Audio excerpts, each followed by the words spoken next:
In this less than 2 minutes tutorial, we'll show you how to create drop-down lists with several options in Excel. We'll use this simple table to demonstrate how easy it is to create a drop-down menu. The drop-down element we can use here is the participant's name.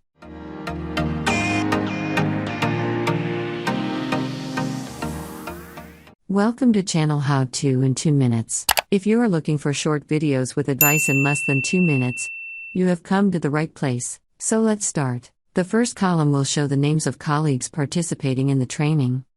We recommend creating the list beforehand in another spreadsheet.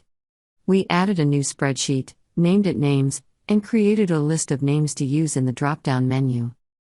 Come back to Spreadsheet Table, and click the cell where you want to create the drop-down menu.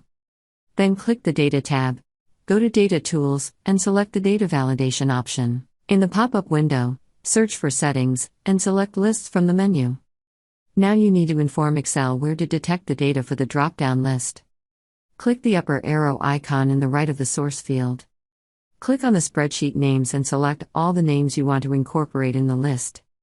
Hit the Enter, and you just have determined the content of the drop-down list. Click OK, and that's it. Now let's apply the drop-down list in other cells. Simply copy the formula from the first cell by dragging down the bottom left corner of that cell. And that's all it takes.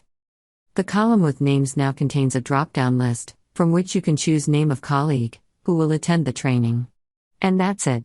If you found this tutorial video helpful, please give us a like, or leave a comment below, and watch another video tutorial on how to in 2 minutes. Do you want to know how to create a drop-down list, with just 2 items? Watch another How To in 2 minutes tutorial video, and we will show you how to do it fast and easily.